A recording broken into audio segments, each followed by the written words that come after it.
Nikola Tesla की जिंदगी महज एक साइंसदान की कहानी नहीं, बल्कि एक ऐसी हकीकत है जो किसी सनसनीखेज अफसाने से ज्यादा पुरस्रार मालूम होती है। 7 जनवरी 1943 की वो रात जब न्यूयॉर्कर होटल की 33वीं मंजिल पर वाक़ कमरा नंबर 3327 में खामोशी छाई थी। बाहर न्यूयॉर्क की सड़कों पर बर्फबारी और बिजली की गरज चमक एक अजीब सा समा पैदा कर रही थी। इसी कमरे में एक 86 साला बूढ़ा शख्स जो कभी बिजली का खुदा कहलाता था, अपनी जिंदगी की आखिरी सांसें ले रहा था। टेस्ला, जिसने एडिसन के डीसी करंट के मुकाबले में एसी सिस्टम देकर पूरी दुनिया को रोशन किया, अब खुद अंधेरे और तन्हाई के हिसार में था। उसकी जिंदगी के आखिरी 20 साल किसी मुअम्मा से कम न थे। वो होटल के कमरों में रहता, कबूतरों से बातें करता और कागज के टुकड़ों पर ऐसी इजादात के नक्शे बनाता जिनका तसव्वुर भी उस वक्त की साइंस के लिए मुहाल था। उसने दावा किया था कि उसने एक ऐसी डेथ रे तैयार कर ली है जो सैकड़ों मील दूर से दुश्मन के जहाज़ों को पिघला सकती है, और वो एक ऐसा निज़ाम बनाना चाहता था जिससे पूरी दुनिया को मुफ्त और वायरलेस बिजली फराहम की जा सके। लेकिन जैसे ही उसकी मौत की खबर आम हुई, मंजरनामा अचानक बदल गया।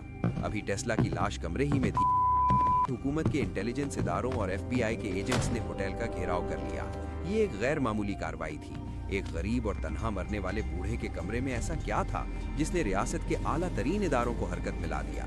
गवाहों के मुताबिक टेस्ला के पास कई ऐसे ट्रंक और बक्से थे जो उनकी उम्र भर की तहकीक से भरे हुए थे, मगर जब सरकारी फहरिस्तें बनाई गई तो उनमें से कई अहम दस्तावेजात का जिक्र तक न था। अफवाहें हैं कि उन गायबशुदा कागजात में एंटी ग्रेविटी यानी कशिश शकल के खिलाफ उड़ने वाली मशीनों और टेलीफोर्स के वो फॉर्मूले थे जो जंगों का नक्शा बदल सकते थे।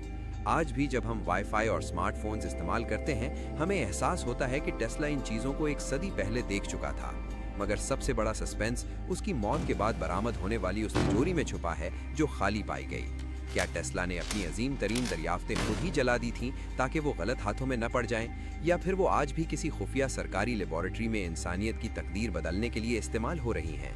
टेस्ला की कहानी का इख्तिताम एक ऐसे सवाल पर होता है जो हर सोचने वाले जहन को झंझोड़ देता है।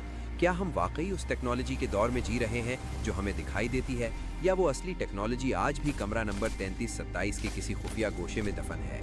ये खामोशी, ये खालीपन और टेस्ला की वो अधूरी मुसावातें आज भी पुकार पुकार कर कह रही हैं कि कायनात का असल कंट्रोल अभी तक हमारी समझ से ओझल है।